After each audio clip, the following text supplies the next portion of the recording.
I'd like to call the meeting to order. This is the meeting of the Beaufort County Board of Education being held at Hilton Head Island Middle School Media Center at Hilton Head Island, South Carolina, October 21st, 2025 at 4:30 p.m. In accordance with new safety and security guidelines, bags, backpacks, and purses are prohibited by the public at Beaufort County Board of Education meetings. Public comments are limited to 3 minutes per speaker on Beaufort County School District and school-related topics. Citizens wishing to participate in public comments can do so in person or via phone.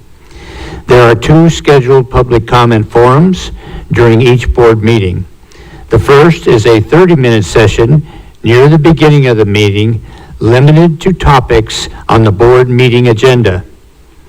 The second is a 15-minute session which takes place prior to adjournment, but no later than 9 p.m. Requests to participate in public comments via phone will be accepted electronically. You can find the Board of Education public comment form on our website. Please sign up using the public comment form 24 hours from the day of the meeting. Requesters will receive a phone call during their respective public forum time and should be ready to speak. Citizens desiring to participate in person must fill out a public comment card that can be obtained from the board clerk upon arrival. In the event the board has not finished addressing all items listed on the October 21st, 2025 agenda, the board will reconvene at 6 p.m. on October 22nd, 2025, the next business day, to finish the agenda items. Madam Secretary, do you have business to be brought up in executive session? Here's off, because it's going to... Yes, sir. We have a motion to go into executive session. I move that the Board of Education go into executive session for the following reasons. Discussion of employment, appointment, promotion, compensation pursuant to South Carolina Code Annotated Section 30-4-70A1. Discussion of negotiations incident to proposed amendment number 59 with MB Kahn Construction Company Incorporated for Bluffton High School Safety and Security 2023 referendum scope guaranteed maximum price proposal pursuant to South Carolina Code Annotated 30-4-70A2. Discussion of proposed selection of construction manager at-risk services, contract RFP number 26-006 for renovation and modification projects pursuant to South Carolina Code Annotated Section 30-4-70A2. Discussion of negotiations incident to propose contractual arrangements and proposed sale or purchase of property located in southern Beaufort County pursuant to South Carolina Code Annotated Section 30-4-70A2, and discussion of information related to security plans pursuant to South Carolina Code Annotated 30-4-20C and 30-4-70A3. Did you do legal? We're not. Is there a second? Second by Dr. Carr. Discussion, Mr. Smith? I'd like to know who will be giving us legal representation under the 3 pending claims. That is not part of the motion. Okay, but it's on the agenda, so I said it because I want to clarify that we're not doing that. We're not. Right. Ms. Cartledge cannot be here to do that. Okay, thank you. That's sir. fine. Okay, thank you, sir. Okay. Okay. Thank you. All right. No problem. Okay. Yes, sir. All right. All those in favor of the motion, please signify by saying aye. Aye. Aye. Aye. Online, Pastor Gordon? Aye. Aye. Ms. Gordon? As an aye. She's absent. Ms. Hay? Hey, aye. And Hay is an aye. And Mr. Small? Said aye. Is it aye? Motion carries. Thank you. We'll now go into executive session.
Madam Secretary, do we have any actions as necessary or appropriate regarding matters discussed in executive session? Yes, Colonel, we have 3 matters coming out of executive session. The first one is, I move that the Board of Education approve Amendment 59 with MB Con Construction Company Incorporated for the Bluffton High School's safety security scope based on the guaranteed maximum price proposal of $845,615. Have a second? Second. A second by Dr. Carr.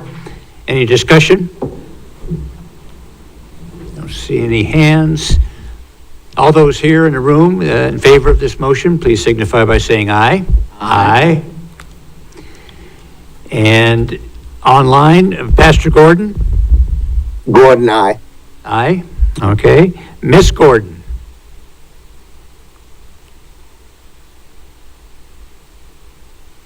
Do we have her? It's Gordon, aye. She has an aye. I got it. All right. Mr. Small? Aye. Okay. And Miss Hay is here. So the motion carried. Are there any abstentions or, I think we're all set. Okay, passed unanimously. All right. The second motion, I move that the Board of Education authorizes the superintendent to issue an award for construction manager at risk services to MB Con Construction and Thompson Turner Construction for renovation and modification projects as described in RFP number 26-006. The board authorizes the superintendent to execute a contract with the contractors upon the expiration of the protest period. A second? Second by Ms. Hay. Recording in Any progress. discussion? Mr. Smith? To be clear, this is about for the 8% projects, correct?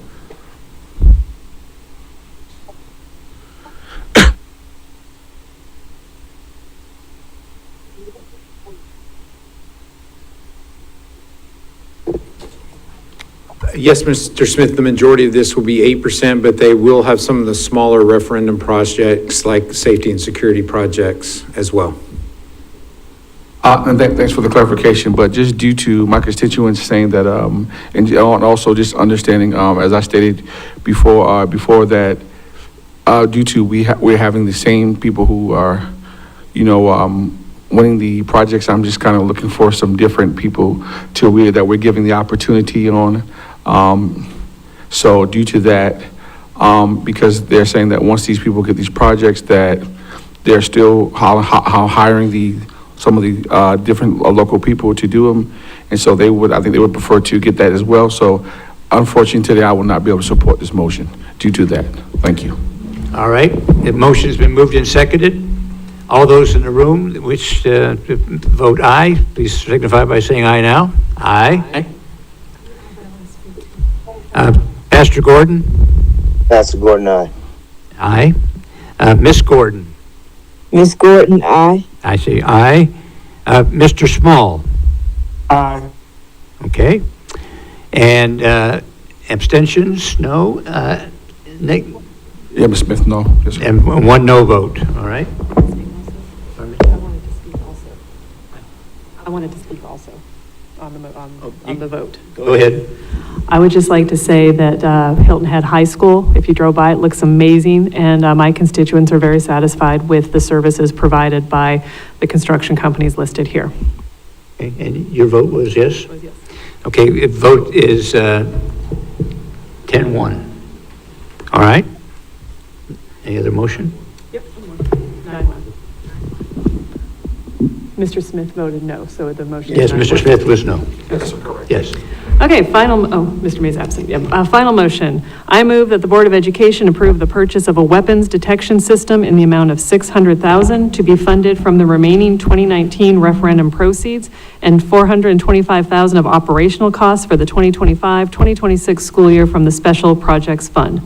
Any grants awarded for this initiative will be used to offset the cost of the total project. Seconded. Second by Mr. Smith. Yes, sir. And a discussion? Mr. Smith? Yeah, publicly thank the superintendent and staff for coming up with this and bringing this forward to the board, because we've been asking for this, and I really appreciate this. And as well as, even I know I have some, my colleagues who may not think that this is appropriate or not raised for this, but I just say that I am thankfully, and I am looking forward to the community being happy for it is because it has been asked for, and we have not put a price on the safety in this district, and I think this is the first step moving forward to show that. Thank you. So, ready to vote? Pardon me? I wanted to speak also. Go ahead. Yes, I am a board member that has a lot of reservations about weapons detection system in the school, but I do understand the time we're in. I also think the superintendent did a very good job of researching and looking at comparable districts that are offering the same things. I guess my hesitancy would be, I think it's sad that we're at this point, but we are at this point, and the district is doing what it needs to do to keep the children safe. So I'm going to be voting yes with reservations. All right. All those in the room in favor of this motion, please raise your hand, signify by saying aye. Aye. Online, Pastor Gordon?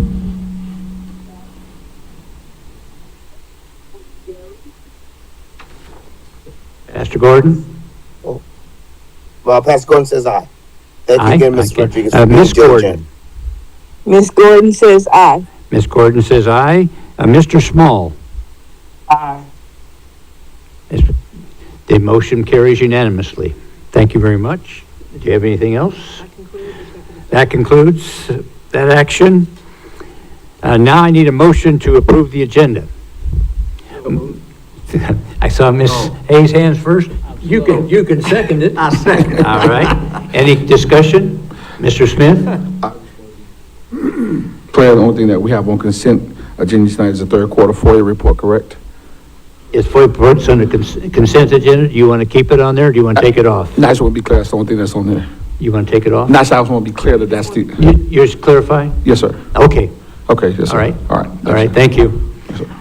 All those in favor in the room, signify by saying aye. Aye. Online, Pastor Gordon? Pastor Gordon, aye. Miss Gordon? Ms. Gordon, aye. Thank you. And Mr. Small? Aye.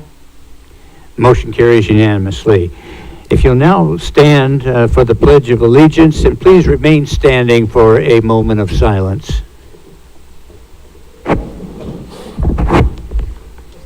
I pledge allegiance to the flag of the United States of America and to the republic for which it stands, one nation, under God, indivisible, with liberty and justice for all. We had a major incident in our county, and Mr. Smith, I'd like to turn it over to you to make some comments before we go and pause for a moment of silence. I'll just stop by saying tragedy is tragedy everywhere. Unfortunately, this tragedy was manifested on St. Helena Island. Thank you for your care and your concerns, and let's continue to be prayerful. Thank you.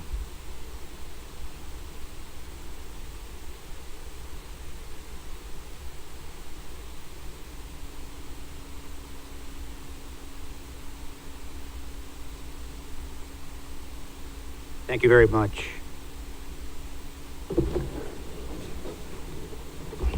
Ms. Crosby, Ms. Cushenberry, has the media been notified? All right. The next item on the agenda is points of celebration, or I'm sorry, is student performance. We have student performance by the Hilton Head High School Seahawk Stage Company under the direction of Kimberly Gwynn.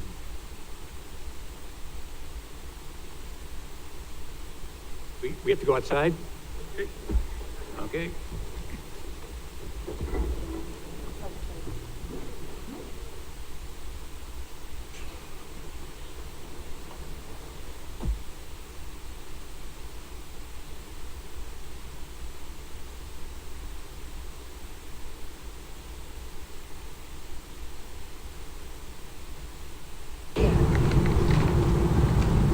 We use the benches if you wish. Sit all the way up front row seats. Take them, take them.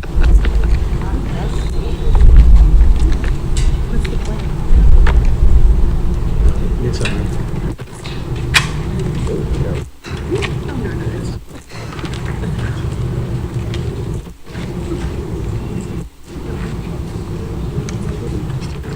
File out.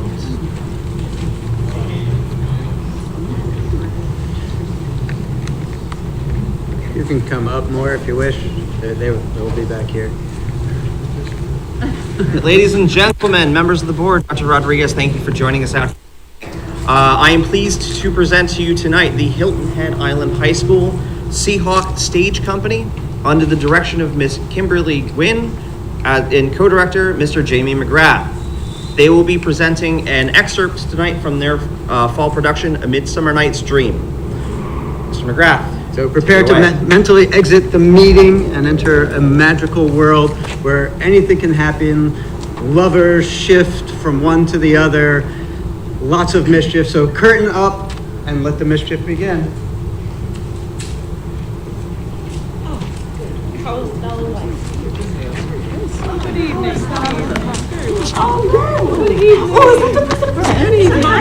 Is all our company here? You're best to name them one by one according to the script. Here's the scroll of everyone's name who has thought fit through all Athens to perform in our interlude in front of the Duke and Duchess on his wedding day at night. First, good Peter Quince, say what the play treats on. Then name the actors and so grow to a point. Marry, our play is the most lamentable comedy and most cruel death of Pyramus and Thisbe. A very good piece of work, I assure you, and a merry one. Now, name the actors from the scroll. Masters, spread yourselves. Sorry. Answer as I call you, Nick Bottom the Weaver. Present. Name what part I am for and proceed. You, Nick Bottom, are set down for Pyramus. Pyramus? What is Pyramus? A lover or a tyrant? A lover who kills himself most gallantly for love. That will ask some tears in the true performing of it. If I do it, I will have the audience look to their eyes. I shall move storms, the raging rocks, the shivering shocks shall break the locks of prison gates, and Phoebe's car shall shine from afar and make and mar the foolish fates.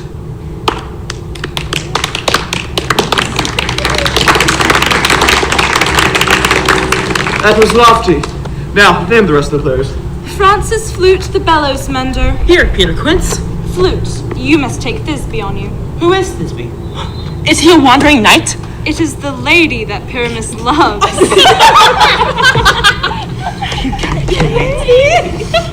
Nay, Faith. Let me not play a woman. I have a beard coming. That's all one. You may speak as small as you will. What the hey! Let me play Thisbe too. I will speak in a monstrous little voice.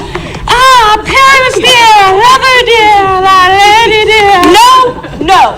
You must play Pyramus and Flute. You, Thisbe. Yes, ma'am.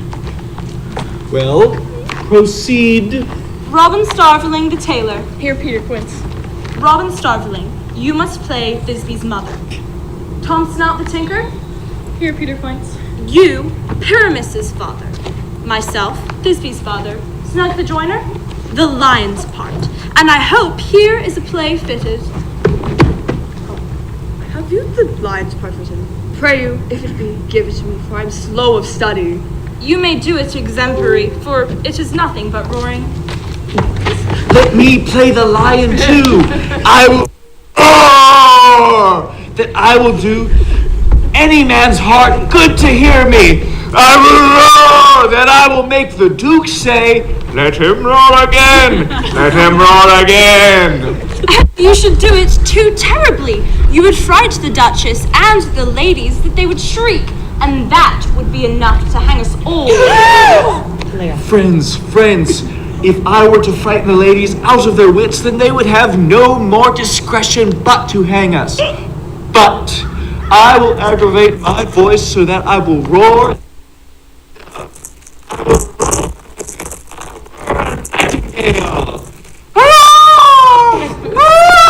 You can play no part but Pyramus, for Pyramus is a sweet-faced man. a proper man, a lovely gentleman. Therefore, you must play Pyramus. Well, I will undertake it. Masters, here are your parts, and I am to entreat you to learn them by tomorrow. Palace Wood, a mile outside of town, by moonlight. There will we rehearse, for if we meet in company and our plan made known, I pray you, fail me not. We will meet! We will meet, and there we will rehearse most courageously and obscenely. Take pains, be perfect. Adieu. At the Duke's Oak we meet.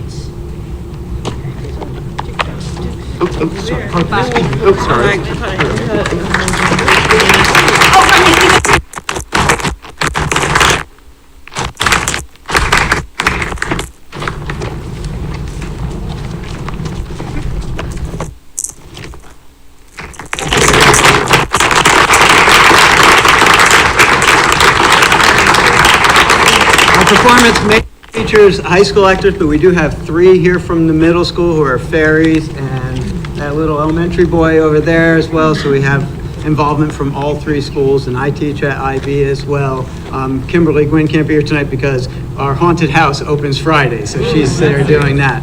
So thank you so much. We so appreciate this opportunity.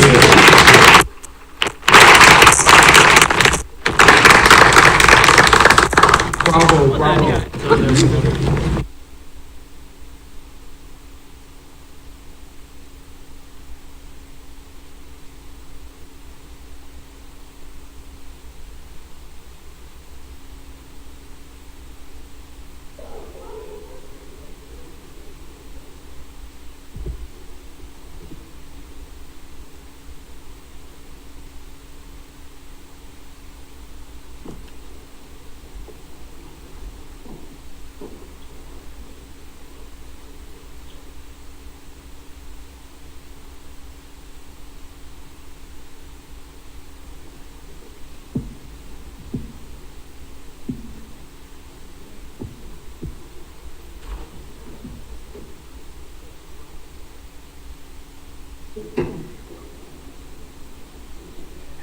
Okay, Dr. Rodriguez, I believe we have points of celebration. Thank you, sir. I want to thank our students and our directors for their student performance this evening. Tonight, we're celebrating the Student of the Month for September, and September's character trait was acceptance. Acceptance is defined as the action or process of being received as adequate or suitable. The September Student of the Month for Southern Beaufort County is Luca Riccardi, a 5th grade student at Red Cedar Elementary. And here to introduce Luca is Principal Dr. Kathy Cord.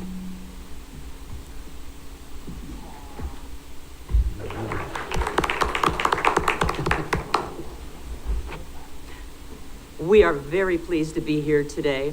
I am simply going to introduce our new counselor, not new to you folks on Hilton Head, but new to us this year, Mrs. Julie Markle, and she will do the heavy lifting on this to honor Mr. Riccardi.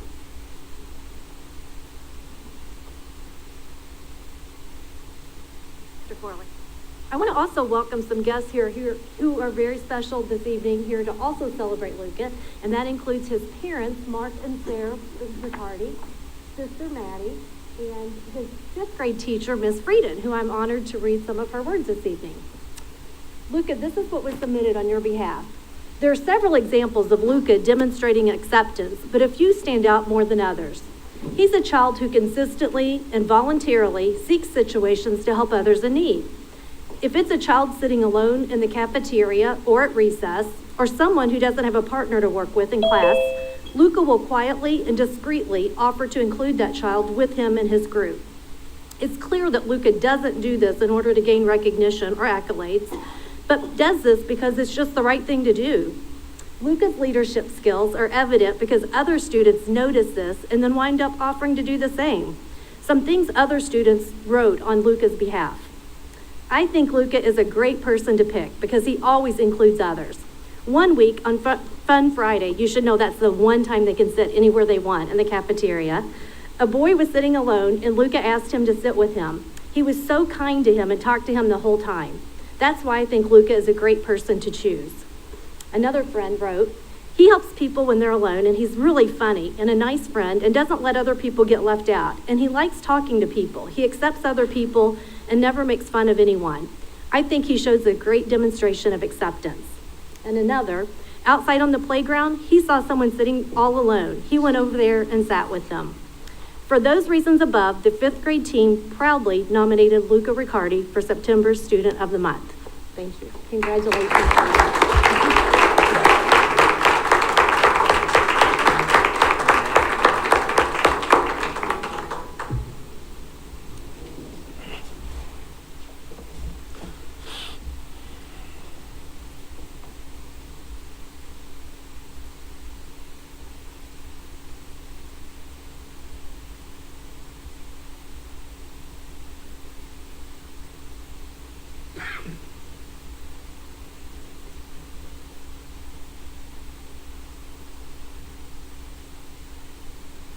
You have no more? That concludes our point of celebration this evening. Thank you. Ms. Cushenberry, do we have any first public comments on agenda items? All right. Don't have a chair's report, so we'll go right into committee reports, starting with the Finance Committee. Mr. Dallas. Thank you, Mr. Chair. The Finance Committee and its cohorts have been very active. They've really done some phenomenal work, which we'd like to share. We'd like to talk about the first of the reports that are very critically important to us, which is the August Transparency Report. CFO Crosby presented that particular report at the last meetings, and suggestions were made to identify a particular category of spending to highlight each month for discussion. Now, this was something that the Finance Committee has been working on, which is to move to more visual representation of data, so you can very quickly ascertain where are the gaps, where are the disparities, if any, and also able to perform variance analysis. What has been combined with that is still ensuring that the detail of the reports are still listed, and if you'll go, when you get the report, you'll see on the last page, it will say if you want to actually review the reports in detail, there's a link, it takes you immediately there. So I want to thank the Finance Committee for doing that. Some of the board members in our discussion about how do we get each board member comfortable drilling down into some of the details, the chair made a recommendation that we may want to select a topic and have the Finance Committee select a topic each meeting.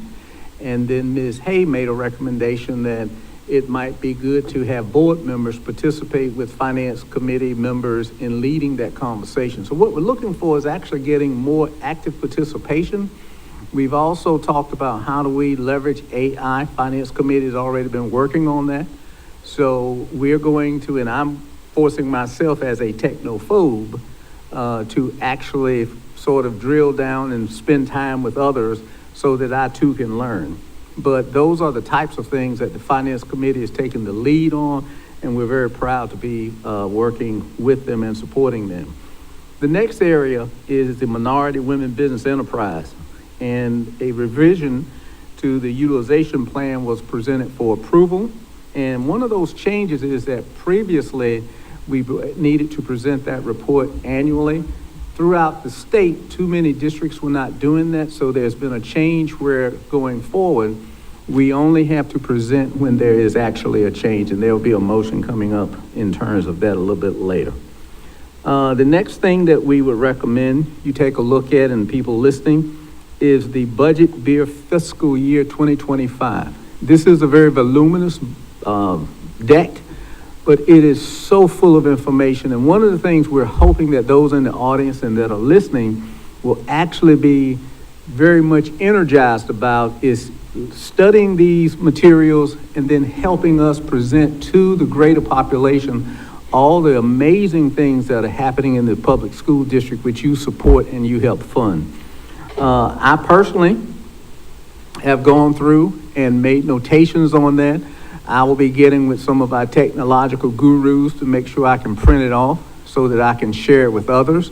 I've also reached out to other board members who have much more skill in that area than I do, because I want to continuously learn as well. The next item we want to talk about is the audit update for fiscal year 2024 through 2025. That is, our goal is to have that completed and presented as of November the 21st, so that we continue to meet the targets that have been established for us and by us. Auditors on site today and tomorrow, and a heartfelt thank you to all the different groups that work with the Finance Committee to ensure that the documentation is there, inside and outside partners who also are critically important. The last item I'd like to speak about is the debt service update. The Finance Committee and the staff, which is always a partnership that's going forward, has successfully capitalized on favorable interest rate conditions, so we've been able to refinance some of our bond series.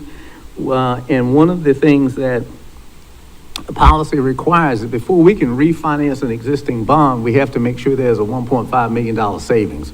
There are costs inherent in trying to basically recall and float a new bond. We want to make sure that any efforts we take along those lines are value added for the school district. And so this last one, we achieved a savings of 1.6 million. So again, kudos to the staff, the Finance Committee leaders. And so that is part of what we've been pushing on. One of the things we really are trying to achieve is we want to make sure that anybody who wants to review our reports have access, and that we're being very transparent. We want to have very efficient meetings, but we also want to make sure we do not lose control of the granularity that's necessary for the board to fulfill its oversight role of looking and drilling and trying to prevent things rather than responding after they occur. The next meeting date is November the 13th, 2025. And with that, we'd like to invite our CFO up, and she can expand much more effectively than I can on some of the details. Thank you, Mr. Chair. Good evening. I don't have much to add. I think you did a wonderful job, Mr. Dallas. Did want to mention in the next meetings, we'll be talking about the first quarter report for 25-26 school year, and we have about 3 administrative rules to update. So other than that, I don't have anything further, but I'll be available for any questions or comments you may have. We have any questions or comments for Mr. Dallas or Ms. Crosby?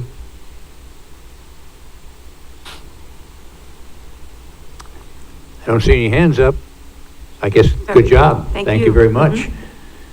With that, Mr. Chair, there is a motion we'd like to make, which involves the fact that, as we mentioned earlier, it used to be that there's a change in revision of OS 13R for minority women business utilization plan, so that we bring it forward only when there are changes that we make. Previously, all districts were required to bring it forward annually. We've had good stability in our plan. We made progress on it. So I'd like to make the motion, which is, I move that the Board of Education approve the revisions to OS-13R to Minority Women Business Utilization Plan. Is there a second? Second by Ms. Hay. Any discussion? Mr. Smith? Yes, can you discuss what that means exactly, what that entails? Yeah, so basically it's a simple compliance with current state revisions to law. Before, all districts were required to come forward every year and report on their plans, whether there had been changes or not. Whether there had been changes or not. This new revision coming out of the state allows districts to say, we will bring it forward when there is a change. So if we make a change, we have to report and get board approval and present it before the public. So that's the change that's taking place. No other substantive changes in the way it's being done. Just reporting whenever we make a change. Thank you. So I'm to understand that we still will bring that. We still will bring that as we have bought it, as we have bought it in the past, correct? Yes. But it's just, but yeah, that's basically the question. So so if we make a change, we'll bring it forward, and it stays in that format until we make another change, which we'll bring it forward again. So there will be no basically there won't be a discussion or a change made without bringing it before the board. So anytime there'll be a change, we'll have to bring it before the board per state law. Okay. But also, we still will have the minority report, that's not a part, okay. Yes, Yeah, yeah, absolutely. okay, thank you, okay, And thank you. we still will certainly, as we've done before, encourage the expansion of basic solicitation. We still will encourage where we're helping young entrepreneurs, new entrepreneurs, as they do now, make sure that they understand what the requirements are so they have a better success rate for us. Thank you for breaking that on me, because I don't want to go out there and get my head knocked off by my community, so thank you. We don't want your head knocked off. Exactly, thank you. Thanks for clarification. All right, I think we're ready to vote. We have all those in favor in the room.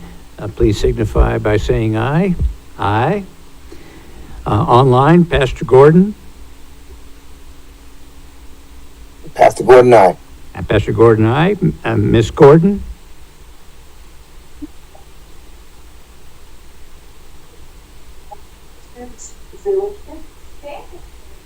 Miss Gordon? You're muted.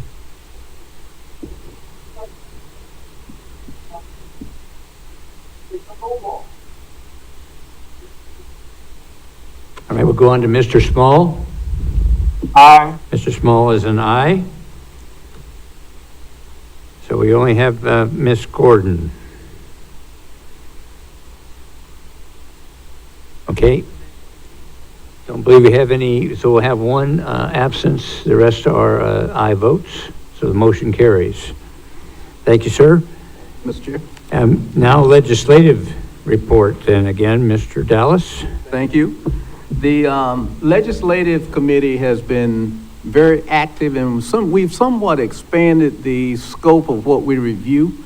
One of the strategic differences is that rather than sort of looking at those things that are clearly within the board boundaries of the school district that affect our performance, when we look at the greater society, we have to understand, and we've accepted this, and realizing that there are many factors that take place in homes, in the lives of young ones before they get to us.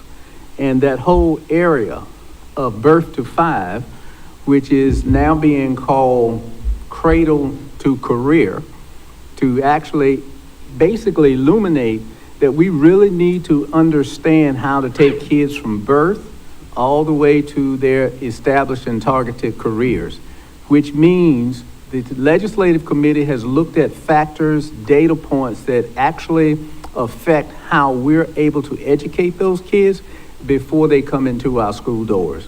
And if you'll look at some of the things that can sort of at least give us the opportunity to discuss whether or not we act on it or not, look at the percentage of two-parent homes. I've only been on the board for 3 years. I had no idea how important two people splitting the rearing of a child critically is. Higher income can certainly offset that if one parent is really seriously stressed. But again, splitting the challenge of that is something that we're finding statistical research across many different countries and cultures where that makes a difference. The other thing is the amount of training and engagement and play that kids encounter before they ever hit our doors. Those types of things are very important. I grew up on a farm in eastern North Carolina, so I had to be outside between the hours of 8 and 5. I could not come in. So we had to be outside playing and those types of things. Come to find out 50-some years later, that type of play helps the brain develop. And so statistically shown by some of our people in instructional services is that a significant percentage of our brain capacity is developed very early on in life. And so it behooves us not only as a school district, but also as a society to say, can we work with other entities, governmental entities, to encourage our society to take a look at getting early intervention? Doesn't necessarily mean it has to be the school district, but it does mean some organization has to do it. As part of that, I'd like to share that Dale Douthit, who is president and CEO of the United Way of the Low Country, which are 4 counties, has been convening a meeting for about 6 months now with about 25 different organizations that are working on how do you make the cradle to career very robust, and how do you get American society to realize how critically important that is. So when we talk about what the legislative committee has been doing, we've had 2 meetings along this particular path. We had one on August the 13th, and we captured about 20 or so different ideas that were proffered by the committee members. And there were things such as technology and screen time. How much time do our kids spend behind that? There's some budding research that says that could be detrimental to higher. That goes to less the performance.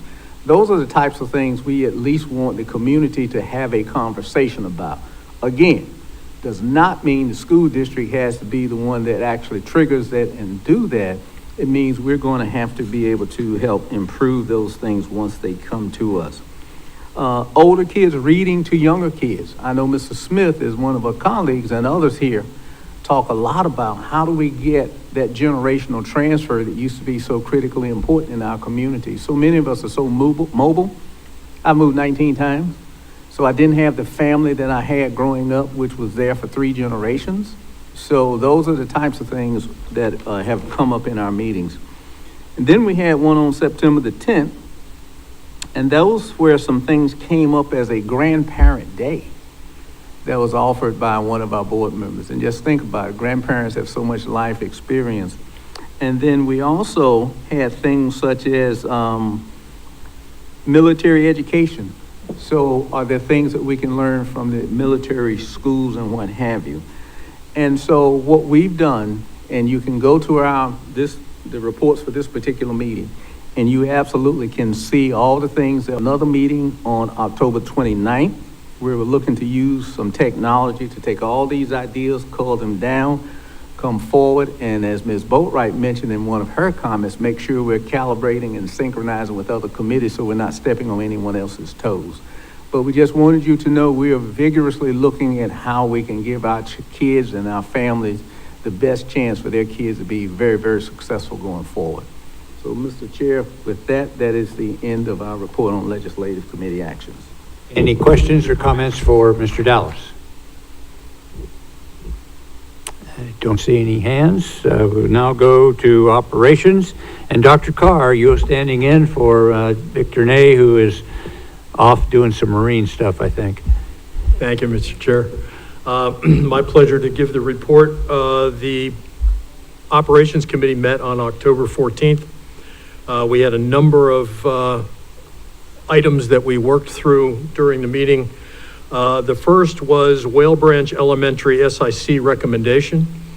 Principal Carlos Williams and SIC Chair Jessica Russell presented a proposal to rename the Media Center at the James J. Davis Early Learning Center in honor of Pastor James E. Moore. I understand that Principal Williams is with us, and if he would like to come up and share more information about this recommendation. Thank you. Good evening, Board Chair and members of the Beaufort County School District School Board, Superintendent's Cabinet. The SIC at Whale Branch Elementary School is formally requesting to rename the newly renovated library at James J. Davis Early Learning Center in honor of Pastor James E. Moore. And we would like that request to be honored just because of his advocacy around early literacy, his commitment to lifelong learning and continuous improvement with student achievement. He's had several accomplishments to include his pivotal role in the construction of Whale Branch Early College High School and its Performing Arts Center, uniting various churches in the area who continue to support all the schools in the Whale Branch cluster, and his tireless efforts around early learning. So after a unanimous vote from our SIC, we would just really like for, and request that library be renamed Pastor James E. Moore Exploration Station. And so we just thank you in advance for your thoughtful consideration. Thank you. The committee voted to approve the recommendation unanimously and forward it to the full board for final consideration. There is a motion. The recommended motion for Whale Branch Elementary School SIC recommendation is I move the Board of Education accepts the recommendation to name the J.J. Davis Early Learning Center Media Center after Pastor James E. Moore in honor of his service to the Whale Branch community. I'll second that motion, Mr. Chairman. Second? I will All right. second that. We have a movement or a motion and a second. Are there any discussion? Yes, Mr. sir. Smith? At this time, I would just say that it's been very ecstatic driving over here today, thinking about something about the meeting and knowing that motion would come up. I would just say that he's definitely put his blood, sweat, and tears into that community and into the community as a whole. I can only possibly think about two more other people he would have, other generals he would have with him. And the late Mrs. Shirley Perry would be smiling right now, and also our colleague, Mr. Earl Campbell, would be definitely, he would be happy at this moment. He would be smiling and say, "Well done, good servant." So I just wanted to tell Mr. Campbell, Mr. Moore, that we appreciate the continuous work that he does in his community, and continue. Thank you. Thanks, Mr. Chairman. Other comments, questions? Pastor Gordon, do you have anything you want to say about Yes, this? I'm excited too. I was excited to hear it when it came up the other day in the operation meeting, and no doubt, Pastor Moore have went far beyond the call of duty. Even before I got on the school board, he was always somebody that we could look up to in the community to make sure that things got pushed the way we needed it to go. And this was good. This is good. Thank you. Okay, thank you. If you don't know, Pastor Moore is the pastor of Mount Carmel Baptist Church, which is right across the street from the Learning Center, and he is a constant presence there at the center, and has also been responsible for the formation of the township that meets once a year, and he has brought in all the churches from that area, and he comes to James H. Davis to hold that meeting with the Sheldon Township, and he is a absolute treasure for the community, and I think it's a great honor for him to be honored this way. So, given that, I have a motion on the floor and a second. So all those in favor in the room, please raise your hand, signify by saying aye. Aye. And Pastor Gordon? Definitely aye. And Pastor Gordon's aye. Miss Gordon? Miss Gordon, aye. Miss Gordon is aye. And Mr. Small? Aye. Mr. Small is also an aye. Motion carries unanimously. Thank you. Thank you, Mr. Chair. The next item that we dealt with for the Operations Committee was the Ambrose Run Watercress Apartment Easement Request. Representatives of the property owner and the developmental team, including Steve Andrews, revisited a long-running request for a road easement across district property near Robert Smalls International Academy. The developer proposed several community concessions in exchange for the easement. One was a construction of a right turn lane into the school valued at approximately $500,000, 15 discounted apartment units, 20% below market rate, reserved for school employees, a designation of emergency reunification site, donation drop-off location, and sidewalk improvements. The committee members expressed strong reservations, citing lack of clear ownership by the eventual developer, insufficient coordination with the district operations and emergency management, and uncertainty about a long-term community benefit. The committee took no action and requested a revised written proposal that included a draft easement agreement binding future property owners, a clarification of the easement and possible cash contribution, clarification of traffic impact and safety concerns. The item will be returned for discussion after additional documentation and review, and right now there's no action required. Third quarter FOIA. Did you have something you want to say on that? Sorry. Well, what I would add to that is that, well, what I would add to that is that, also this has been going on for years, and it just, I must say this publicly, it seems as though it's, I will show you one thing, but I'm going to end up moving on another thing.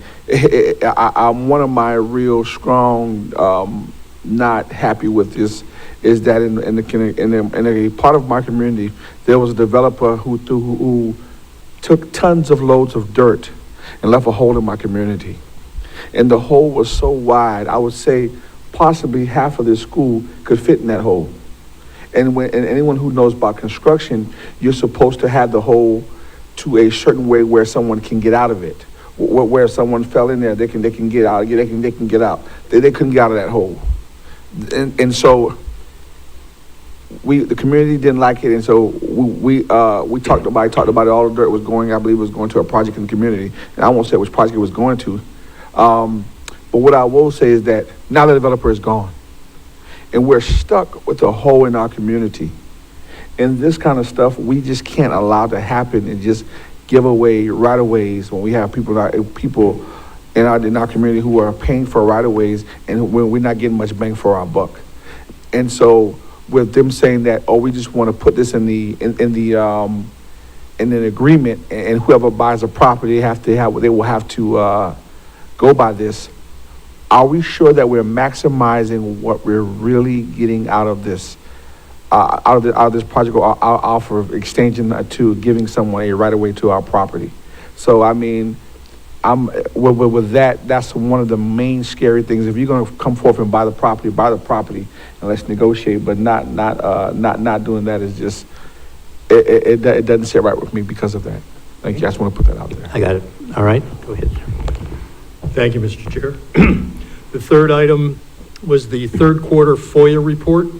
Staff reported 31 Freedom of Information Act requests received during the third quarter, up from the 24 the previous quarter. Requests primarily concerned contracts, RFPs, and enrollment data. Committee members commended staff for improved clarity and documentation, particularly the inclusion of payment tracking and page references on request logs. No concerns were raised. The committee acknowledged the efficiency and the responsiveness of the FOIA process. The approval of the FOIA report was placed on the consent agenda.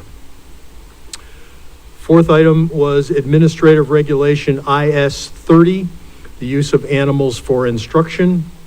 Updates were presented to Administrative Regulation IS 30, which governs the use of live animals in classrooms for instructional purposes.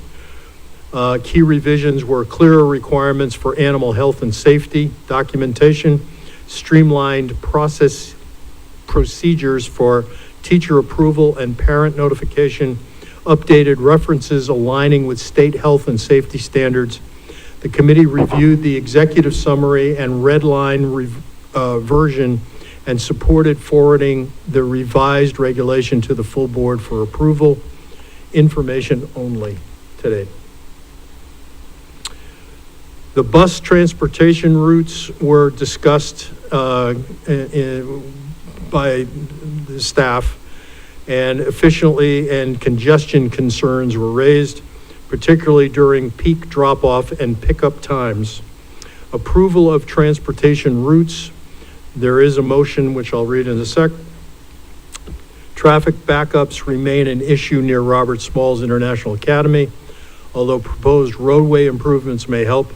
Committee members emphasized ongoing coordination between transportation operations, and DOT to reduce congestion and improve student safety. The motion is, I recommend that the Board of Education accept the submitted R16 and R17 reports to be submitted to the State Department of Education. So that is a motion? Yes. And is there a second to that motion? And seconded by Ms. Boatright. Any discussion? Mr. Smith? Unfortunately, I had to leave the meeting at that time, so I did have some questions upon the, Ladies Middle School had SIC meeting, so I guess there was a miscommunication in that. So, I had several parents who've called me and asked me about some bus issues, so I've been kind of waiting for this to come up, but unfortunately, I guess I could not be there because I had never SIC meeting, so, apparently I hear some things, and also, who can answer the question, if we're having I heard we're having a issue on Robert Small's 802, on Robert Small's, can we not call law enforcement for some assistance?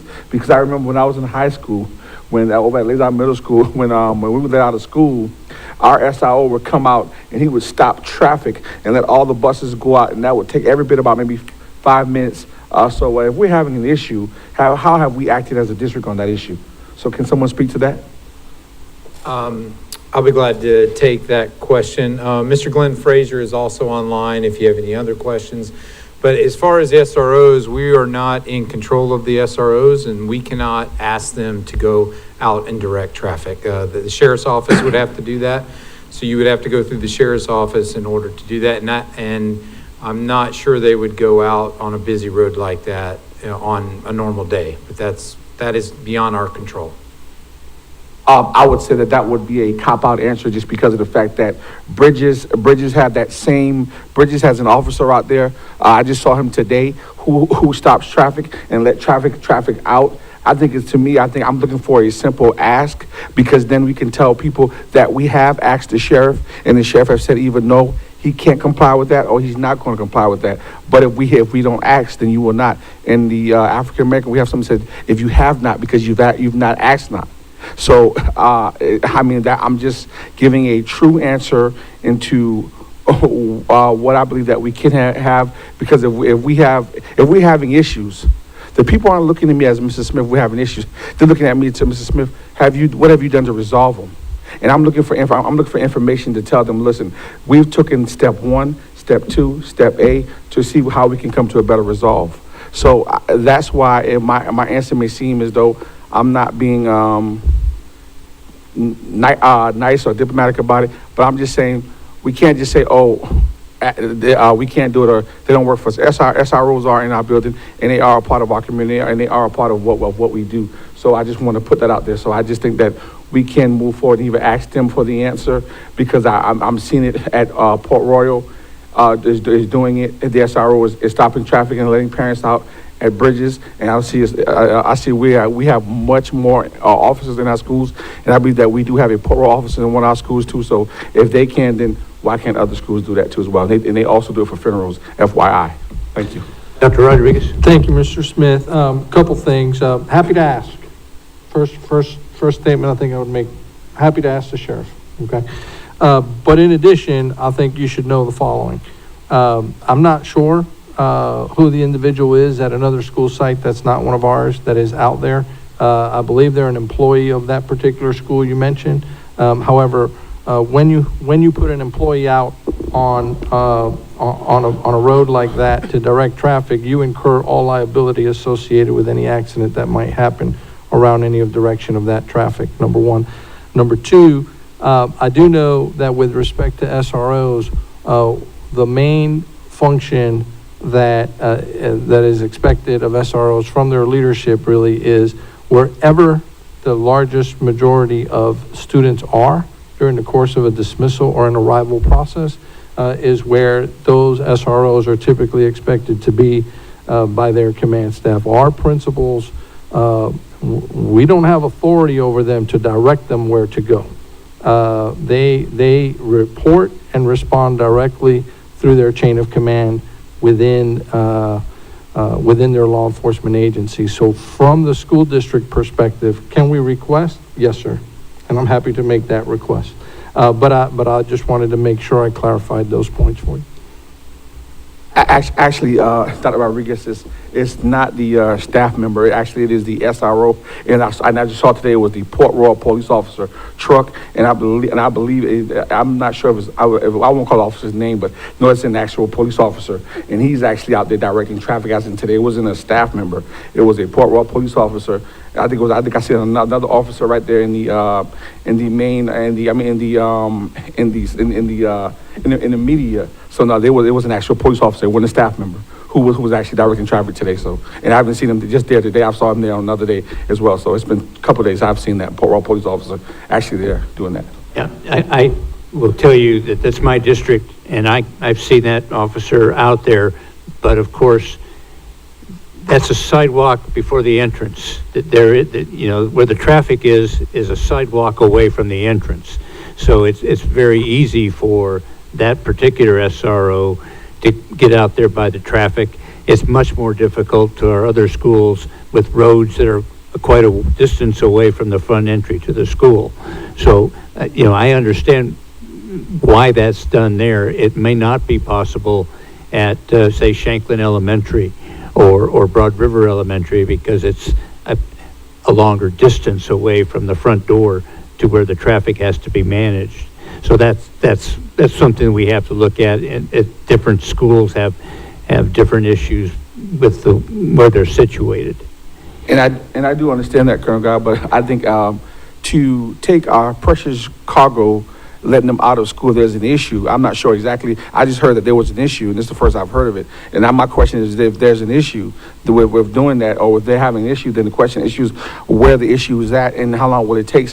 When people see officers that are stopping traffic, and it's a usual, they know, look here, I know going by Walmart, I've heard people say, look here, they're going to stop traffic on the right side. So therefore, either I want to get there before it happens, or I want to get there after it happens, just so I don't get in the queue of traffic. So I think that it really comes down to either they want to help and assist our precious cargo, or they don't. I mean, we just took a vote in some other test night. We can't put a price tag on that. So I'm not looking for the sheriff's department, but let's put a price tag on that either. Yeah, I think the bottom line is, can we ask? Yeah, we can ask. Yeah, and we will. Okay. We'll ask their SRO chain of command, and that's the. All right. Vote on the motion. Go ahead. We have a motion. We have a second. Did we have a second? Thought we did, yeah. Okay. Oh, that's right. Ms. Boatright seconded. So all those in favor in the room, please signify by saying aye. Raise your hand. Aye. Aye. Online, Pastor Gordon. Pastor Gordon, aye. Aye. Ms. Gordon.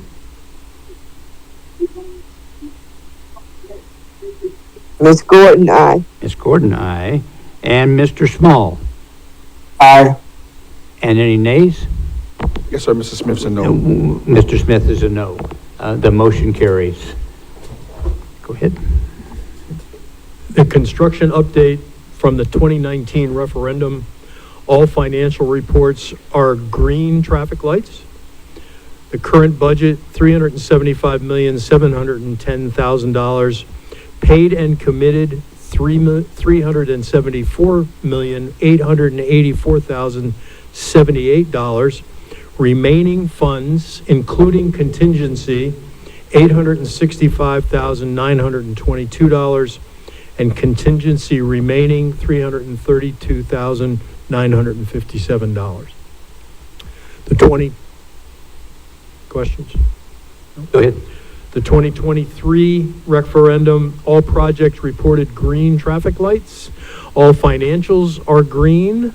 The current budget, $439,035,000. Remaining funds, including contingency, $252,345,480. The project level contingency remaining, $13,557,809. Community outreach. Groundbreaking for May River Elementary took place yesterday. Student assignment meetings for schools south of the Broad are taking place over the next couple of weeks. The next meeting is October 23rd at Okatee Elementary School. And the final item, custodial and maintenance report. The custodial and maintenance update focused on staffing levels, preventive maintenance schedules, and responsiveness to school-level service requests. Members noted improved reporting accuracy and the positive impact of consistent oversight on facility conditions.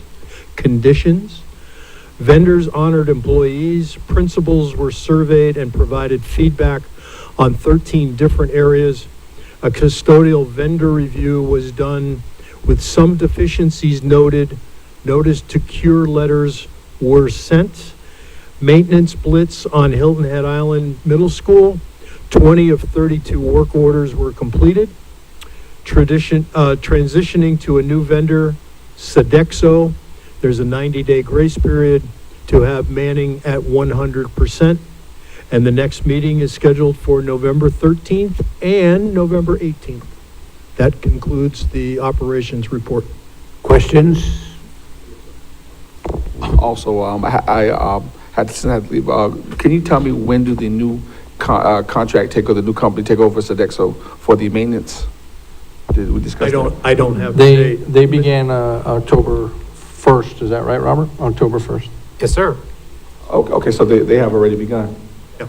Okay, and did we action that being all the positions filled?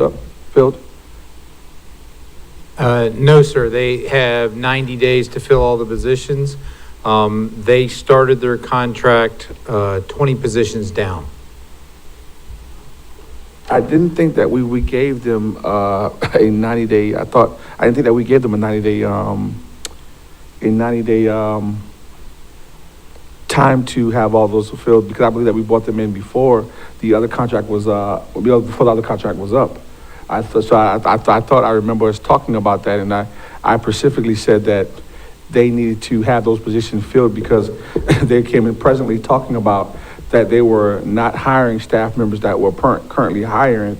So therefore, my thing was, half a loaf is better than no loaf. And if you're coming in saying that you're not using the staff that we do have, then come hell or high water, then I was expecting them to be fully staffed. So if that's not true, I do remember speaking to that. So I would definitely take issue with that, because that's if you're coming in and you're saying that you don't want people, and we've already had a different situation, then I'm just looking for the answers of if that's true, when was that put in the contract? Because I remember us discussing that, and I remember briefly saying that.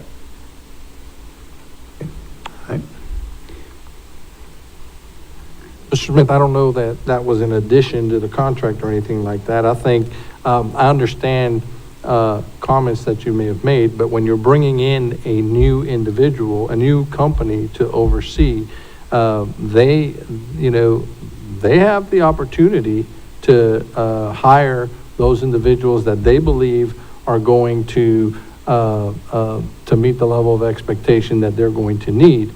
And as part of that process, I mean, they have the opportunity to make those choices, as part of that process.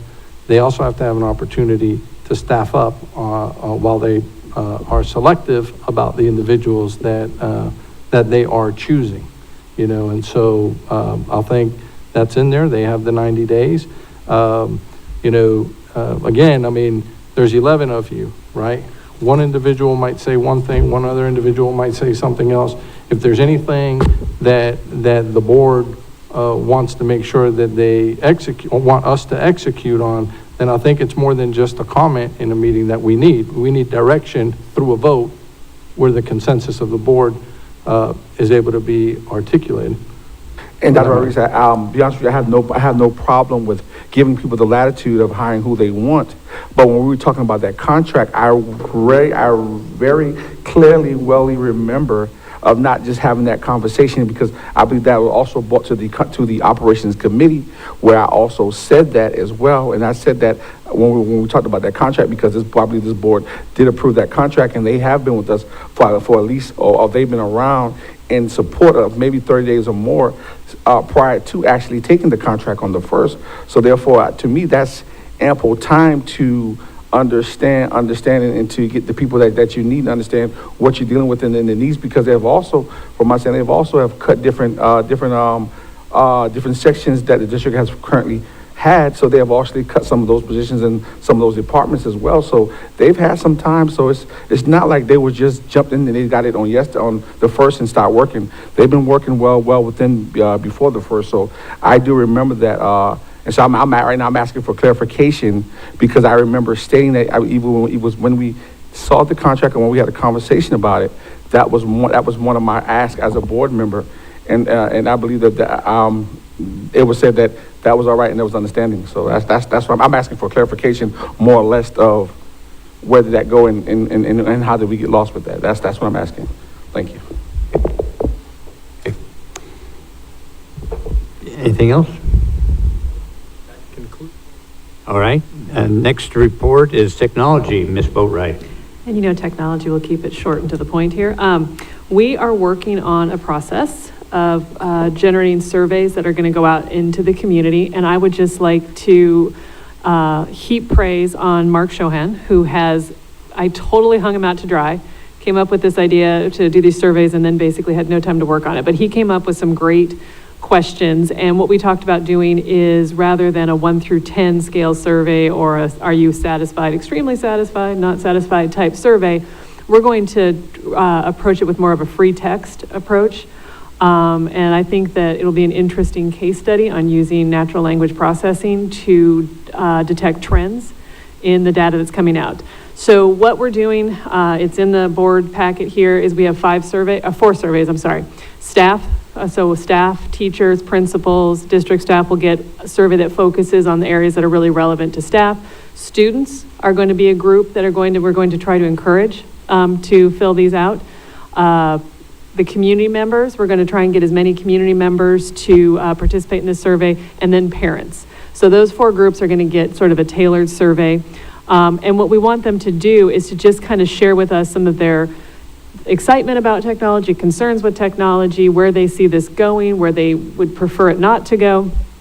And that will kind of help us think about where technology needs to go in Beaufort County school districts, because I do think when I talk one-on-one with people are extremely interested about technology, but at the board level, it can be harder to bring those, raise those surfaces up.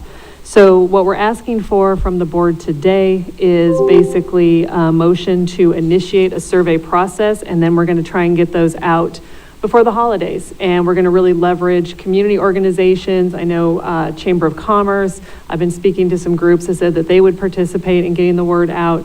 And we're going to use the SICs to try and hit community members, parents, students, and I don't know, maybe we'll make it extra credit for students. And we're going to really target middle school and high school students and try and get as many responses as possible, because the more responses we have, the more effective we can be. So I do have a motion here. Let me get it up. My son was doing, give me a second.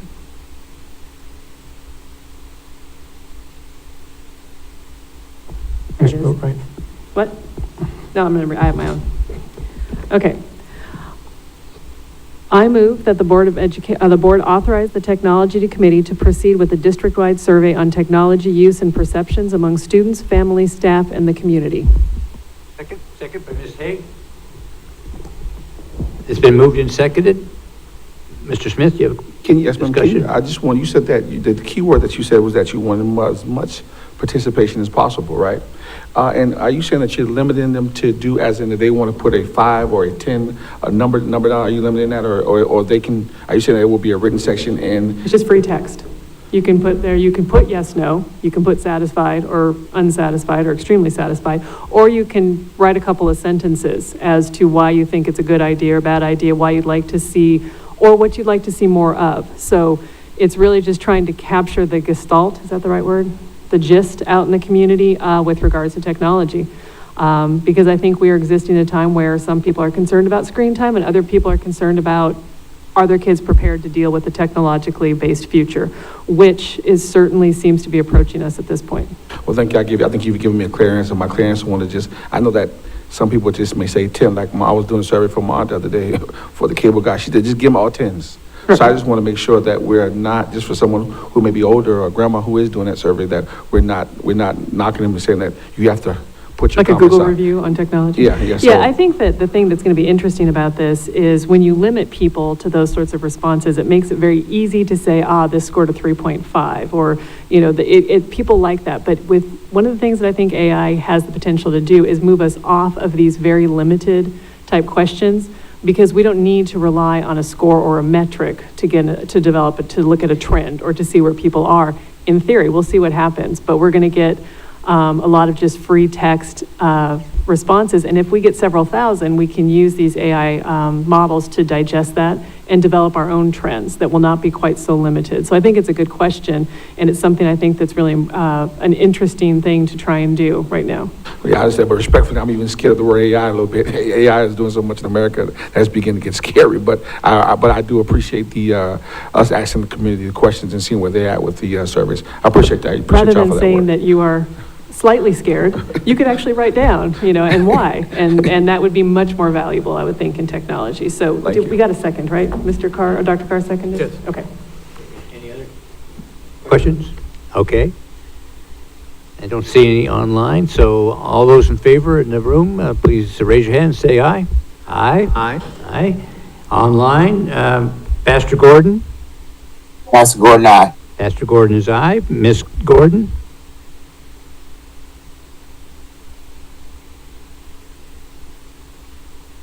Miss Gordon is aye. Miss Gordon is aye. Mr. Small? Aye. Motion carries unanimously. Anything further? Just thanks to Mr. Shohan and his staff, and our next meeting is November 10th. Okay. Dr. Rodriguez, you are up next with the superintendent's report. Thank you, sir. This evening, Dr. Stratos and members of our team are going to speak a little bit about the state's parent engagement policy. I believe they've gone to a training recently for information, and so Dr. Nakia Campbell is here as well. Thank you, Dr. Rodriguez and board members. This evening, I do want to bring forward Dr. Nakia Campbell. She is our instructional officer for our division, Instructional Services. Dr. Campbell recently, with Lana Simmons, attended a parent engagement conference.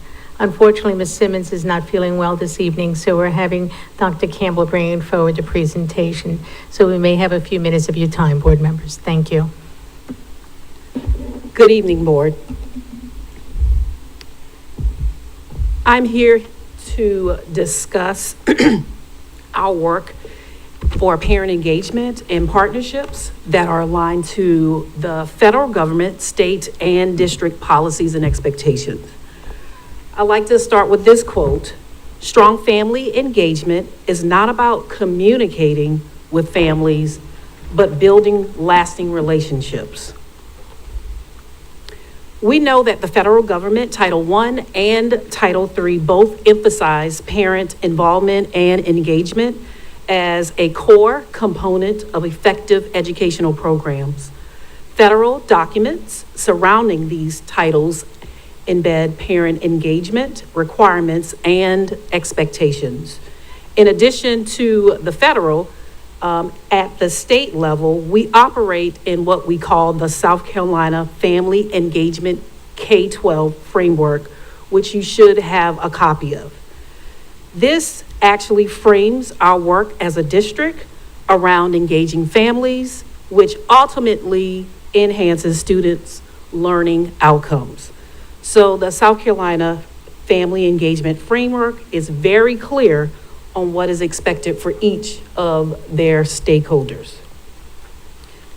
So as a district, we are responsible for these four: designated staff to serve as a parent liaison for the district to coordinate parent engagement initiatives; parent contact or parent liaison for all schools; designated parent space in all schools; and we encourage principals to adjust schedules to accommodate parent-teacher conferences. And you can find that outline in the South Carolina framework on pages 1 and 2.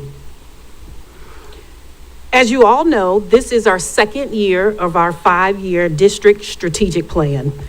And in our district strategic plan, we have 3 district strategic initiatives that are aligned to parent engagement. These district initiatives are as follows. In 2.1 of our district strategic plan, it talks about how we build a district-wide culture of pride, a district-wide culture of pride, trust, and respect. In 2.2, it aligns new and existing community and parent partnerships. And last, 2.3 ensures that staff, families, students, and the community have timely access to information and engagement opportunities, which are all supported by our district strategic pillars: stewardship, engagement, achievement, and support. What we realize as a district is that many of us hold pieces to the parent engagement and partnership, which is in our district. We all hold a piece of that puzzle.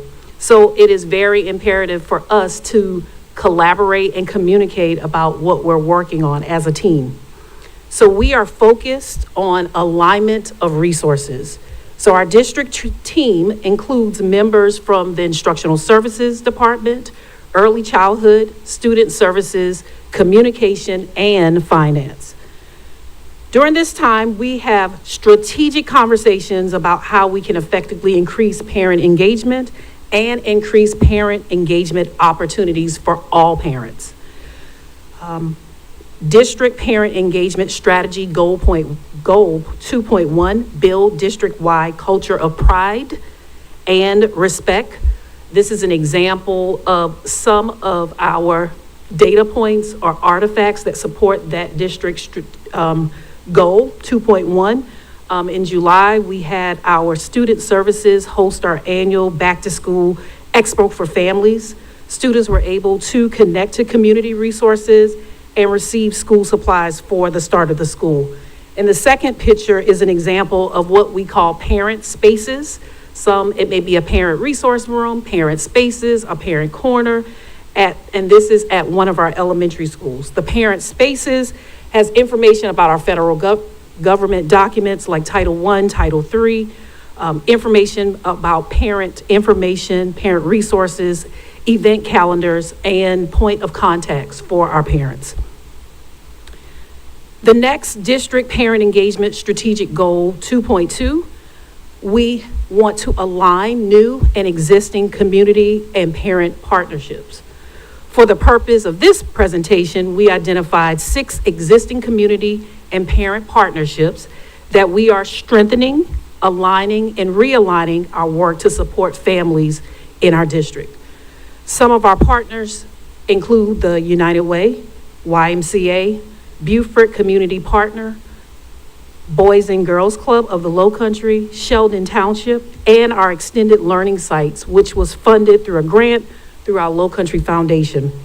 But just recently, we had a chat and chew data review with our principals and our community partners around school data and the specific needs at each school and how the partners can align their resources to support students and the families that we serve. District Parent Engagement Strategic Goal 2.3, ensure that our staff, families, students, and community have timely access to information and engagement opportunities. For our staff, we provide ongoing professional development and timely access to the information.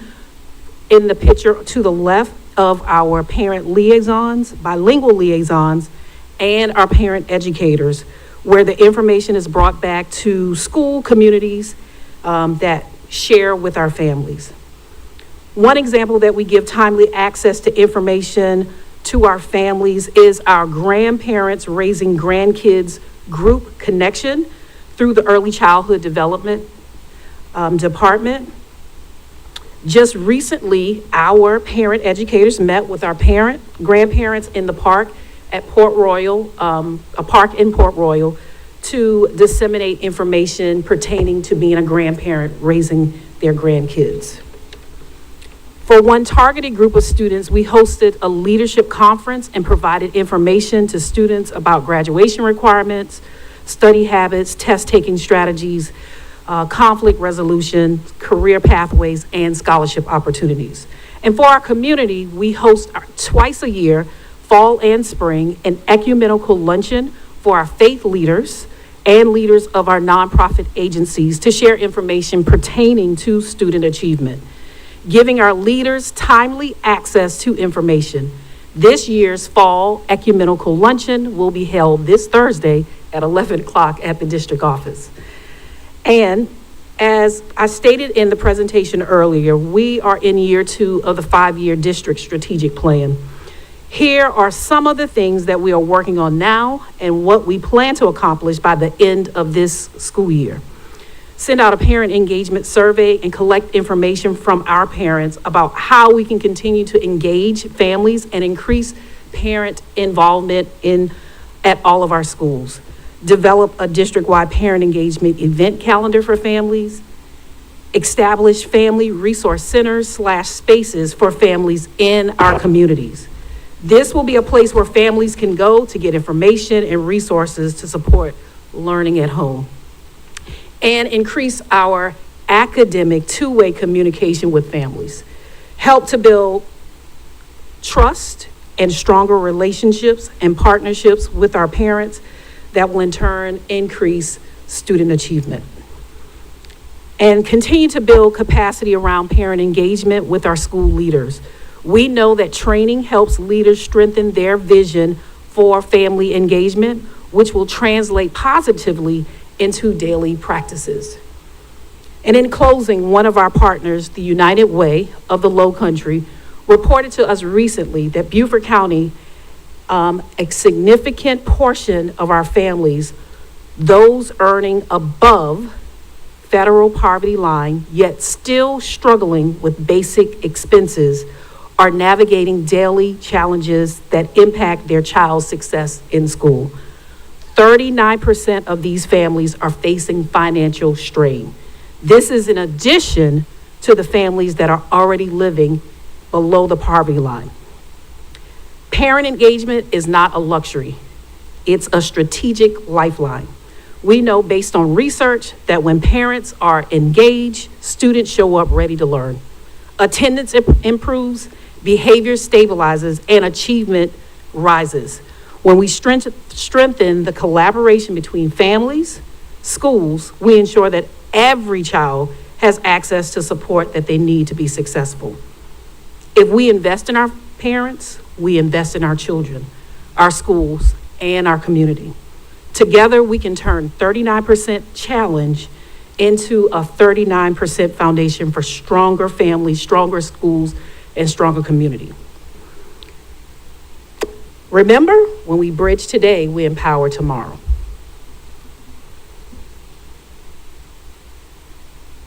Question, Ms. Boatright? Thank you, and thank you for clearing up what 39% was, because that was driving me crazy, and I was way off. I had some theories. And I'm going to pull my punch on this a little bit because I know the person that was giving the presentation is not here, but I would like, for future reference, to have some sort of an executive summary as opposed to a PowerPoint with cryptic messages and images on it, because I couldn't really prepare. I think this is a very interesting topic in general. When you were given the presentation, you started to say this represents several data, and then you stopped and said artifacts because it was pictures, right? But we do have some data on parent engagement. I've talked about this before. Power School registration is a good proxy for parent engagement. SIC participation is a good proxy for parent engagement. And we need attendance at back to school nights. When I started my kids at Hilton Head High, it was competitive. Last year, it was empty. I don't know what's going on, but I don't blame the schools, and I'll get to that in just a second. I think it is, though, a metric that we can use and we can evaluate a principal on. If you don't have those teachers' slots booked for back to school night, you got to figure out why. It's not necessarily anyone's fault. It could just be that there's a, World Series baseball game on, or a traffic jam. But I think that there are data points we can look at that we can actually evaluate this on. So my one thing is just, I would like to see some sort of informational with a little bit of data on it, just to kind of give me a portrait I did think, though, that was a fun puzzle with the 39. And then the other thing with this is when I read that legislation, I think the piece that's missing on this that I want to highlight, it's a bi-directional relationship they want to grow. What is really expressly talked about, and I think is very acutely felt with students and families, is a need to rebuild trust with the schools. And that is nationwide at all levels. But one thing they do is they say, okay, here's what the state's going to do. Here's what the local district's going to do. But there is a big section on there that says, hey, parents, you got to take some responsibility for this too. And I think that's really important. The state is not asking the school district to engage the parents without saying to the parents, you have to get in there. And I think that's a message that needs to get out. However, the school district can accommodate these sorts of things, you know, the different events you're talking about, however we can encourage reading to kids at night, coming to back to school night, signing up for a power portal, all these sorts of things. Parents have to take some responsibility for that too. And so I want to make sure that gets brought up. And then I have one final thing. You talk about the ecumenical luncheon, and that was actually one of the artifacts, was a picture of the invitation to the ecumenical luncheon. I did a little assessment. It's about 80% north of the Broad, which makes sense to me. And I'm not blaming the district. The district sent out a very nice invitation. Here's one of the issues I have with engagement in this district. If I'm a reverend of a church or a pastor south of the Broad, like let's say Hilton Head, it is an hour and a half. So I've got to plan to leave around 9:30. I'm going to hit a little bit of traffic on 278. I'm going to hit a little bit of traffic on 170 to get here by 11. Maybe an hour and a half, 2 hours for the luncheon, then it's an hour and a half home, right? So that is 9:30 to 2:30 in the afternoon. No one can do that. So again, I think we have a problem. I've brought this up multiple times. The district office being located so far from many people is disenfranchising other groups. And so if you're going to have an ecumenical luncheon, pick a more medium point for it, or have two. Have one on the north end, have one on the south end, because, and this goes for parents, I might be willing to come to an event or a art showcase, but I'm not going to do 3 hours of driving to get here because you just don't have that much time in the day. So I think one of the things we have to look at, and I saw that in that PowerPoint, that was all north of Broad type pictures. I don't have a problem with that, but I do think we need to make a concerted effort to bring some of that outreach physically over here, because it's just, and the traffic's not getting better. It is very unrealistic to expect parents to, what was the back to school night or back to school event that we have? It's always at Battery Creek. If you're one of my constituents, and a lot of my constituents work Saturdays because that's the Villa Flip Day, and a lot of them don't have transportation. And I know this because they can't make their doctor's appointment, let alone drive an hour out to Battery Creek. So I think that's something I really want to put on the district's radar. So that was a lot, I'm sorry, but thank you so much for your presentation. Mr. Dallas? Yeah, I would like, first of all, let me start off and say I think you are really driving at a critical bridge that needs to be established between the community and the school districts. Parents know too little about how they can really impact the academic performance of their students. Today, I was able to participate in a Zoom session put on by the National Rural Education Association. And it was data-driven.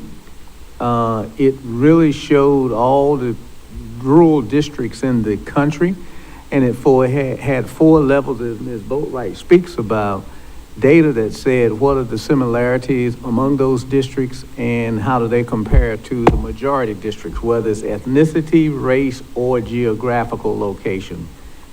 The thing that was absolutely phenomenal to me is that they stress really, as Ms. Boatwright is alluding to, instead of having one centrally located, you may want to consider having outreach engagement efforts by board district. And so that allows the board members to be a support mechanism in terms of communication, and also leveraging their network so that you are automatically bridging over to people who are already making an effort. And with the board members, I think with all of their relationships, it would be pretty easy for you to leverage existing relationships. For example, we have mentioned about the United Way pulling together 25 agencies that are looking at cradle to career.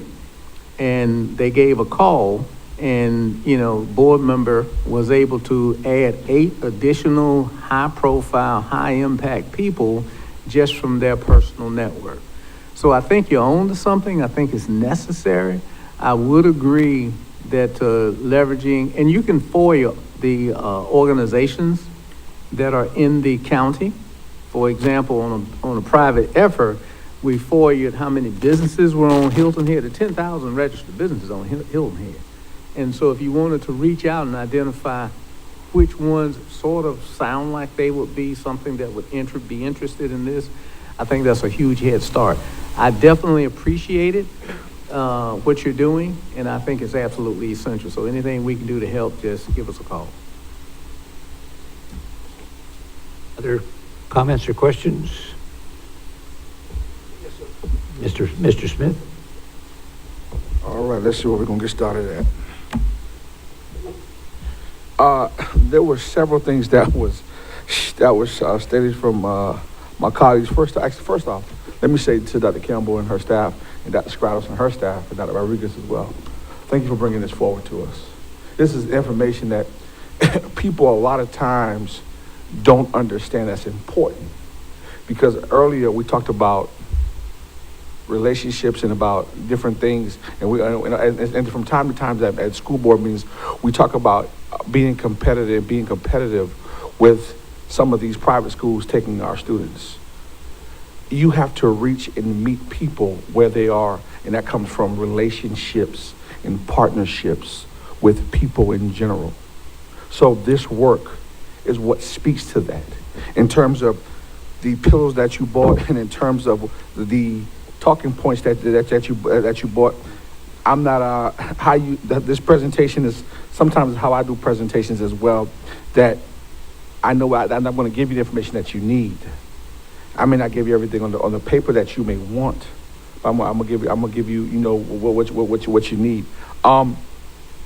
When you gave us 2.1 and 2.2 and 2.3, I know that some of my colleagues are gurus, as in to go to those different places and find that information and getting what they would want, or the questions that they would have to ask. So I just thought that was clear, but maybe I missed something.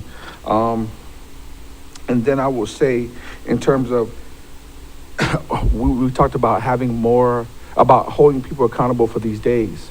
Maybe the question becomes, do we need more social workers in our schools? Because we've been having this conversation, and I talked about this last year during the budget time. So my question is it a need for more social workers? Maybe that's something that we need to figure out, because social workers play a big part in getting kids to school. So is there a need for more social workers? Can someone speak to that? I'm going to actually step over and ask Dr. Cox, who's our Chief of Student Services, because our social workers don't fall outside of our realm of instructional services, but I do want to share that our work in tangent with Student Services is bringing forward the work of our social workers. Case in point, Ms. Andrea Murray is working with us on 2 grants that is going through our Student Services division, but I don't want to speak outside of my lane in regard to need, but I will say this before Dr. Cox comes forward: we will always take more. He's coming. Thank you. And if I may, Dr., and just Mr. Dallas, just to add with the United Way, they also hired an outside group called 1,000 Feathers, who's conducted a phenomenal research job, because I'm sitting within that group. They are exceptional. If you ever get the opportunity to working closely with them as well, sir. Thank you, ma'am. Hello, everyone. So the short answer would be no, not in my opinion.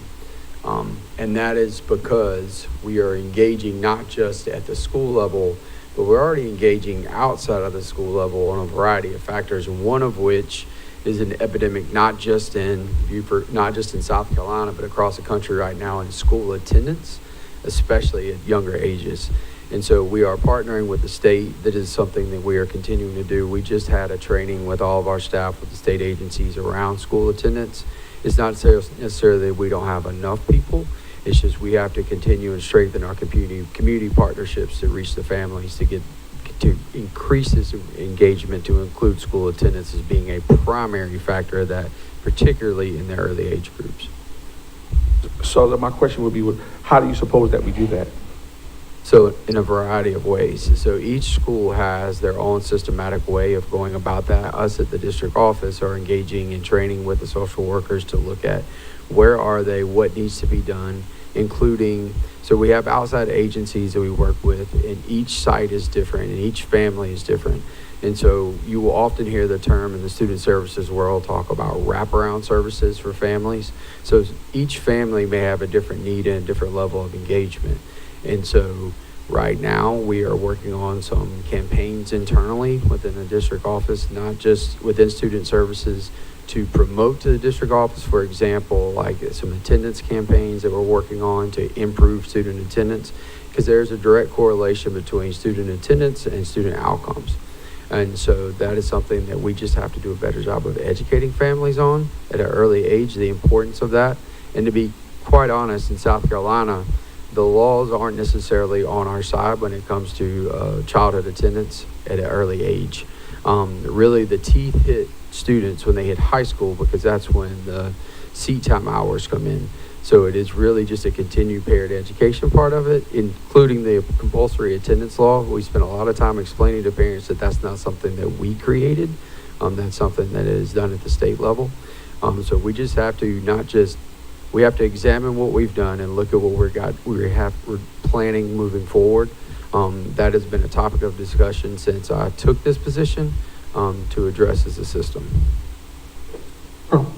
I think, Mr. Smith, another thing that's important is, as Dr. Cox completes, he just, remember, he didn't start at the beginning of the year in that role, but as he works through the completion of a 90-day review and assessment of the departments within his division, he may have different thoughts of that at the end as how he sees how things come together, right? But so I just want to leave that possibility open in case his final assessment may shift when we complete his 90-day review of his division. Thank you, because that was my next question. So I was going to ask you, so are you telling me that we don't need any more social workers in this district? No, what I'm telling you is when he completes his 90-day review of his division, right?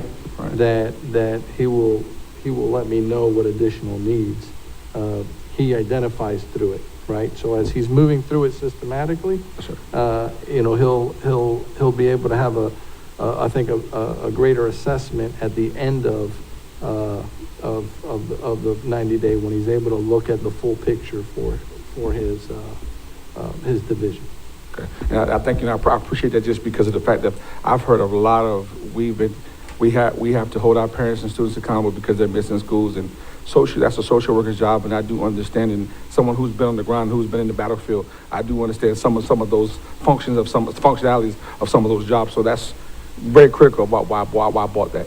Thank you. And I think one of the things I heard from his comments is that as they look at different schools, needs are different, and there's a uniqueness to different needs at different schools, right? And so, it may not necessarily be that every school needs 2 social workers, right? But there may be a need in some places, right? So I think that's part of that review that's going to be important. Thank you. Not for him, but I do have some more comments. Go ahead. Then it was also, I know in the past, when I first got on the board, I too had one of the comments that Mrs. Boatwright had in terms of that some people that were missing. And so what I will say to her is that, I remember, matter of fact, you and I talked about it too, Colonel. You said that you know about some people who wasn't at the instrumental partner who might need to know about it. And respectfully, I think that once we have let Dr. Campbell know, then she sent out invitations to those people, and at the next one those people were there. So I just want to keep my colleagues abreast with that. If you know that there's someone someone who needs to be at the Ecumenical Partners luncheon, then let Dr. Campbell and her staff know, let Dr. Stratos know, let Dr. Rodriguez know, and say, Dr. Rodriguez, hey, I got somebody else from Love Godway who need to be there. I got somebody from TMI team who needs to be there. We have that right to do that. So I just wanted to point that out. And then also, it was talked about in terms of the place that it's at. We have the teachers of the year function at a place that also looks out for us. So my question would be, is there a budget on this? Because see what some people have to understand too, that these things are budgeted for throughout the year. So when you bring the idea, they'll probably try to bring some money. So is there a certain budget? Because I know you have it at the district, because I know we do a lot of things in terms of, a lot of people curve prices. So is there a budget for this? Mr. Smith, I greatly appreciate you bringing that forward, because I had a feeling you were going to drive that way. Absolutely. We're talking about money right now. And I would be remiss to say you offer to student services, but not to ISD. But there you have it. Hey. Thank you, sir. But truthfully, and I mean this with most means, within our division and with student services and leadership as well, when there's something comes forward with regard to a need, and we see that there is a need and we know that there'll be an impact, we do place money there. We reallocate. And it may mean that I have to take something from another area, but we reallocate. But we also recognize that this district has only so many coins that they can distribute. Right. So it's up to us and the leadership within our respective divisions to make things happen. So again, I appreciate the offer should you consider any more coins for ISD. Right, and I'll just say, Dr. Strauss, Yes, sir. in closing, my last thing is, look here. If I live 4 hours away, if I live 5 hours away, if y'all having a meeting that I'm concerned about as a board member for these kids, I'll drive to Africa, across the continent, to get there. If it means something to you as a leader, then you'll get there. I'll drive to Africa, across the continent, to get there. Thank y'all. Thank you, Chairman. Thank you, board members. Thank you. Thank you very much. Next item on the agenda is board business action. We have no board business action at this time. We do have a consent agenda item, the third quarter FOIA report. Is there a motion to accept the consent agenda? So move. Second. Yes, sir. Okay. All right. Any discussion? All those in favor in the room, please signify by saying aye and raise your hand. Aye. Aye. And online, or Pastor Gordon? Pastor Gordon, aye. I said aye. Miss Gordon? Miss Gordon, aye. I got it. And Mr. Small? Aye. We have aye. We have one, Ms. Frazier's gone, so motion carries. Thank you. Next item is future agenda topics. Do we have future agenda topics?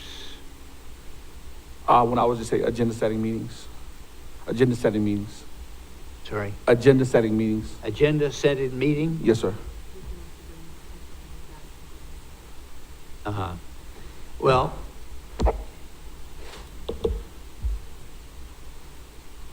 we didn't find that the agenda setting meeting was a very good use of time for the number of comments that we had, that the future agenda topics, that's what sets the agenda for the next meeting. And so we very seldom had anything come up at the agenda setting meeting that wasn't just already mentioned in the future agenda topics. So this made it, we had a meeting, we had very little participation, and Mr. Chairman, the meetings lasted maybe 10, 15 minutes, and then we're done. And if you have an agenda topic, Mr. Dave, Dr. Carr called me and said, I'd like to have this agenda topic added. Fine, we added it. And so a board member can call, at least 48 hours before the meeting and say, I want to have a discussion on this. The only thing that you can't do is have an agenda topic that the superintendent doesn't have time to get the staff to come up with an answer. But for something that you want to talk about, like we talked with Dr. Carr's issue, we can do that 36 hours before the meeting starts so we could put it on the agenda for the public. So I just didn't, after doing it for 6 months, I just didn't see any value in having a formal meeting. And I'm willing, if you want to make a motion to start it up again, let the full board vote, and we'll go from there. Well, respectfully, Mr. Chairman, I don't think that we can discuss that today because it's not on the agenda. But I'm not prepared to discuss that today. So that's why I wanted it as a future topic. I think that'd be more appropriate to have as a future topic to discuss it. You have a future agenda topic for tonight? Yeah. I think my future agenda topic was my future agenda topic is got me mixed up. My future agenda topic is the agenda setting meeting. I want to put that on the agenda. Okay. That'd be yes, sir. All right. Just because I'm just not prepared tonight to discuss it in all fairness. And All right. I appreciate you. I appreciate you doing that. We'll put it on the agenda for the next meeting. Thank you, sir. I appreciate that. Yeah. We had talked about at the work session, which is coming up in November, doing something on coherent governance and kind of reevaluating that, looking at that. The coherent governance, I believe, is a future agenda topic for the next work session. Isn't that right? Yeah. It is. Yeah, can I speak to that as well? We just attended a conference on coherent governance, and so that is definitely something that we should discuss. Yeah. Sounds good. Sounds good. Anything else? Okay. Announcements. I have any other announcements? Dr. Rodriguez, any announcements? I have an announcement, and I think you all got a notification to visit the South Carolina Department of Education. And you have to individually accept it. I'm going on Thursday for that. I'm unfortunately going to miss the ecumenical because I didn't find out about the ecumenical before I signed up for that particular date, because there's another date in November. And so I'm committed already. I got to go to that on Thursday. But if you can get away to do that, might be valuable to learn something there. I definitely know. You're going to go in November? Yeah, but I don't think I'm going to call. Yeah. Okay. All right. Second public comments are next. The first one that put one in is Mr. Miller. And your topic is 4A state band contest results. I got it. I had the opportunity this past Saturday to attend the 4A band contest state. It turns out this is the end of the season for our schools. There are 6A contests still being next week, etc. But it's the end of the season for us. May River, there's 3, 4, when classifications of bands is different than athletics. There's 6 different categories or classifications for band. 3 schools from the district are 4A. There's 28 schools in 4A. The contest consisted of 20 bands. So another 2 are high step, so they didn't qualify to go there, but they qualified to go to the high step. So basically, out of the 28 schools, 24 or 22 participated in a state contest. All schools are eligible.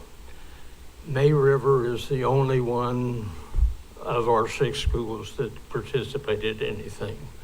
They did a fine job. Last year they ranked tied for 19th and 20th out of 22.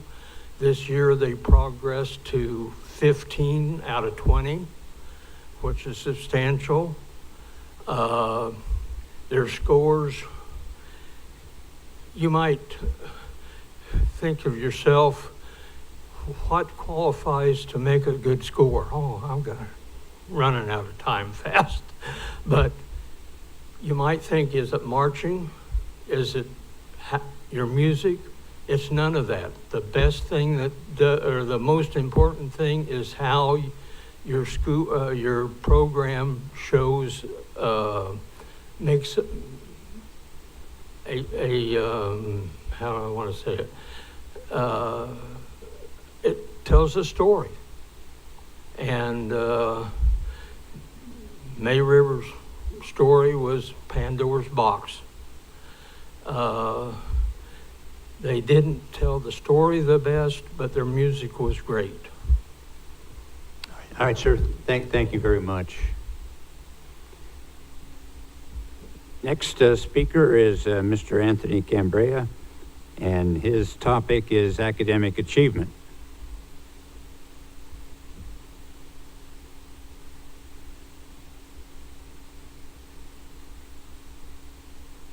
Good evening, Board. Dr. Rodriguez. It's time for some public disclosure of our secondary math curriculum, specifically algebra.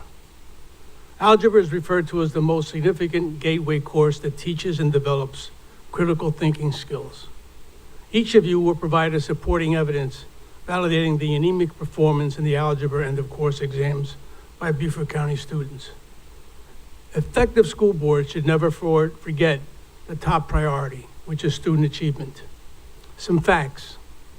Beaufort County was outperformed by the state in the percentage of students who scored in the do not meet standard, as well as the meet or exceed standards, by a significant differential, 7%.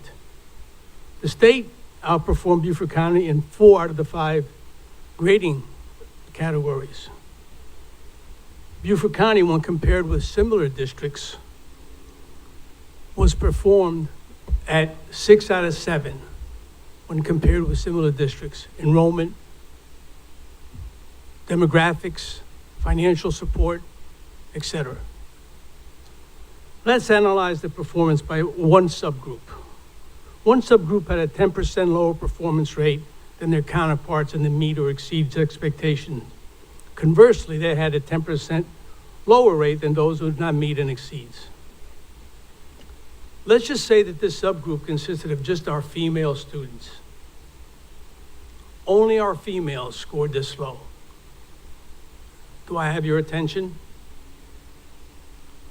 The data would show that our female students are 10% more likely to score a D or an F than their state counterparts. Our female students are half as likely to score a grade of an A than their state counterparts. Would this be acceptable? Or would the proverbial S hit the fan? Simply providing the opportunity without the commitment to teach skills only yields failure and frustration. You cannot continue to ignore these facts. Data provides you with the opportunity to act responsible. Remaining silent is only condoning the status quo. Let's hold people accountable for their jobs, and let's make sure that our students receive a quality education, all of them. Thank you so much for your attention.